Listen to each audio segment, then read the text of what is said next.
সম্রাট শাহজাহান নাম শুনেছেন? কোথার বাদশা বলেন? দিল্লির সম্রাট। সম্রাট শাহজাহান পৃথিবী জোড়া নাম তার। কবি বলছেন, শাহনে জাহাं को जिन्हें फख्र से देते थे बाज, वाज कब्र में है सूरह अलहम्दु की मोहताज। যে শাহজাহানকে কর দিয়া ট্যাক্স দিতে পারলে জনগণ নিজেদেরকে গৌরবান্বিত বলে মনে করত, সেই শাহজাহান কবরে শুয়ে আছে, সূরা ফাতিহার মুহতাজ হয়ে আছে। সুবহানাল্লাহ। যদি কেউ আমার কবরের কাছ থেকে হেঁটে যাইতো আর একটু সূরা ইখলাস পড়ে সব রেসানি করতে, আমি কিছু পাইতাম। আহারে, এই এতিম ফকির হয়ে শুয়ে আছে। এক ফকির দিল্লি ঘুরতেছে। একজন বলছে, ভাই তোমারে তো খয়রাত করে দেখতেছি আমি সেই ছোটবেলা থেকে, খালি তুমি খয়রাত করো। একটা জিনিস আপনারা মনে রাখবেন, গরিব, আজকে যারা গরিব পরিশ্রমের মধ্য দিয়ে কালকে তারা ধনী হতে পারে, কিন্তু যারা ভিক্ষুক, যারা ভিক্ষা করে, জিন্দেগিতে কোনোদিন তারা বড় হতে পারবে না। ভিক্ষা করা যাদের অভ্যাস, জীবনেও বাড়ি করতে পারবে না, জীবনেও ধনী হইতে পারবে না, কিন্তু গরিব ধনী হইতে পারবে। কারণ হলো আল্লাহর কাছে দুইটা বৈধ জিনিস অত্যন্ত ঘৃণিত। কয়টা? একটা হলো তালাক, আর একটা হলো ভিক্ষাবৃত্তি, মানুষের কাছে চাওয়া। আল্লাহ পছন্দ করেন না। তো ভিক্ষুক ঘুরতেছে, একটা লোক বলল, মিয়া তোমার তো সারা জীবনই খরচ করতে দেখি। খরচ করবো না, করবো কি? যার কাছে যাই সে দেয় 4 আনা 2 আনা 1 টাকা, এর বেশি তো দেয় না। তো এদি আমি কেমনে বড় লোক হবো? কয় যে তুমি বাদশারে চোখে দেখো না, বাদশারে চোখে দেখো না। কয় বাদশার কাছে কি আমার মতো লোক যাইতে পারে নাকি? কয় না, যাইতে হবে, যাও।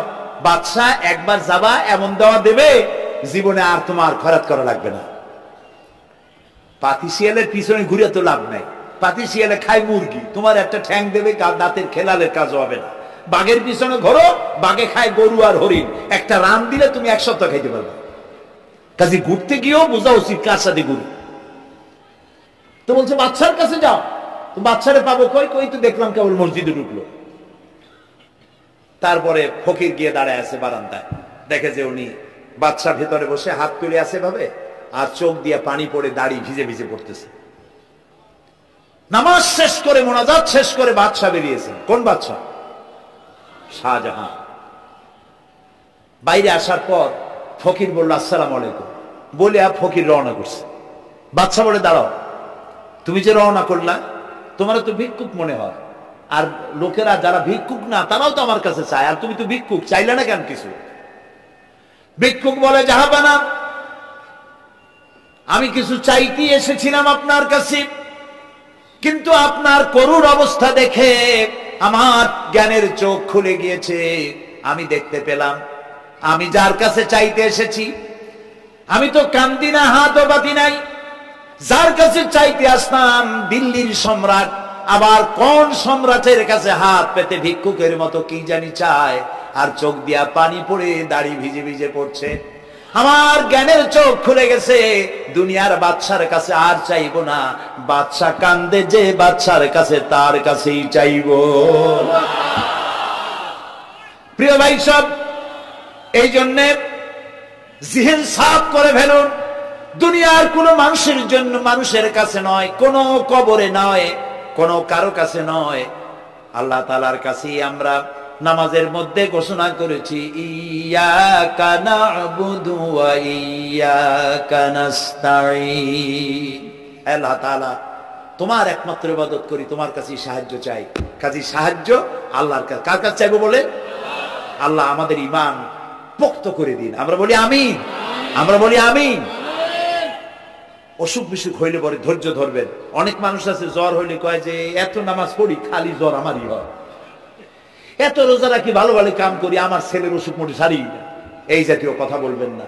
মুমিনের পায়ে যদি কাঁটাও ফোটে, সওয়াব থেকে খালি নাই। ধৈর্য ধরতে হবে। কাঁটা ফুটছে, বলেন ইন্না লিল্লাহ। আজাবান লিল মুমিন, মুমিনের জন্য বড়ই আশ্চর্য ব্যাপার, বিপদ হইলেও শুকর আদায় করে, আর সুখে থাকলেও শুকর আদায় করে। সুবহানাল্লাহ বিহামদি। বিপদ আসলে সে বলে ইন্না লিল্লাহি, বলেন ইন্না লিল্লাহি ওয়া ইন্না ইলাইহি রাজিউন। আর যখন শান্তি আসে বলে আলহামদুলিল্লাহ। দুই অবস্থায় তার জন্য নিয়ামত আল্লাহর তরফ থেকে সে পায়, আলহামদুলিল্লাহ। প্রিয় ভাই সব, তো আল্লাহর উপর ঈমান আনার জন্য কয়টা শর্ত বলছি না?